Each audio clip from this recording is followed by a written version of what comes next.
نہیں ہوتی ہے. کیوں؟ معاشرے میں بگاڑ ہے. ابھی چند دن پہلے عورتوں کو، میرے نوجوانوں، آج اس جلسے میں ایک شخص بالی ووڈ کی دنیا سے تعلق رکھتا تھا جس کا نام تھا عارف خان، لیکن وہ عارف باللہ بننے چلے ہیں، عاشق رسول اللہ بننے چلے ہیں. ہمیں اور آپ کو بھی عزم کرنا چاہیے کہ اس جلسے سے اٹھیں گے بعد میں، پہلے یہ ارادہ کریں گے جب تک زندگی ہے جناب محمد رسول اللہ صلی اللہ علیہ وسلم کی سنتوں کو سینے سے لگائے ہوئے زندگی گزاریں گے. کہیے انشاءاللہ. کہنا پڑے گا، کہیے انشاءاللہ. وہ تو سمجھتے آپ نے ماشاءاللہ. میرا 3 منٹ وقت ختم ہو چکا، 27 ہو چکا ہے. میں کوشش کروں گا ایک دل کو دہلا دینے والا واقعہ. ابھی ردائے فضیلت کا پروگرام ہے. میں اپنی ماں اور بہنوں سے گزارش کروں گا آپ بھی کوشش کریں کہ آپ کی بچیاں قرآن سے جڑ جائے، آپ قرآن سے جڑ جائے. ابھی چند دن پہلے کا ایک واقعہ ہے، ساؤتھ کے علاقے کا واقعہ. ایک مسلم مومن بندے کی اس کی اپنی سگی بھتیجی کے کہنے پر ہتیا کر دی گئی ہے.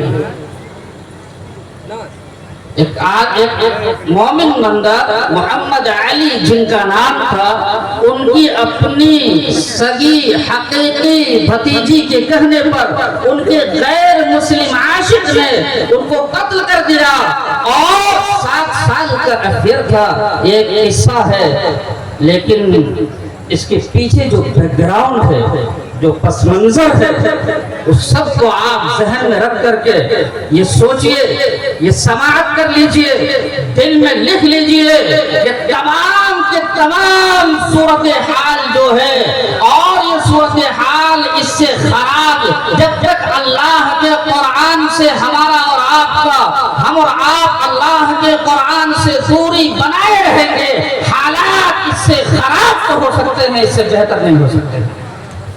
جب تک اللہ کے قرآن سے ہمارا دوری رہے گا، ہم اللہ کے قرآن سے دوری بنائے رہیں گے، حالات اس سے خراب تو ہو سکتے ہیں، اس سے بہتر نہیں ہوں گے. میرے بھائیوں، جو کچھ بھی ہے ہم نے اپنی اولادوں کے جھولی میں اگر نہیں ڈالا ہے تو اللہ کا قرآن نہیں ڈالا ہے. یہ پیش خیمہ ہے ان بنیادوں کا، یہ پس منظر ہے ان خطاؤں کا کہ ہم نے اپنی اولاد کے جھولی میں ہر چیز کو ڈالنا گوارا کیا. اگر ہم نے ضروری نہیں سمجھا ہے، غیر ضروری سمجھا ہے، تو وہ اللہ کا قرآن ہے. یہ قرآن کہتا ہے ان ھذا القرآن یہدی للتی ہی اقوم، بے شک یہ قرآن ایسے راستے کی رہنمائی کرتا ہے جو راستہ سیدھا ہو، سچا ہو، جس میں کوئی کجی نہ ہو، بالکل سیدھے راستے کی. بالفاظ دیگر یہ کہا جائے، قرآن ایسے راستے کی رہنمائی کرتا ہے کہ باپ کی حیثیت کو اجاگر کر کے یہ بتاتا ہے کہ سنو، باپ جنت کا دروازہ ہے. قرآن ایسے راستے کی رہنمائی کرتا ہے، ماں کے مقام کو سمجھا کر کے یہ بتایا جاتا ہے کہ ماں کے قدموں کے نیچے جنت ہے. قرآن ایسے راستے کی رہنمائی کرتا ہے کہ بیٹیوں کی پرورش پر جنت کا داخلہ ممکن ہی نہیں بلکہ آسان تر ہو جاتا ہے. قرآن ایسے راستے کی رہنمائی کرتا ہے، اے لوگوں، اولاد کی قدر منزلت کو عام کرو، اس لیے کہ اولاد اللہ کی عظیم نعمت ہے. جب نعمت کی قدر کی جاتی ہے تو نعمت میں اضافہ ہوتا ہے. قرآن ایسے راستے کی رہنمائی کرتا ہے کہ اے لوگوں، پڑوسیوں کے ساتھ حسن سلوک کرو.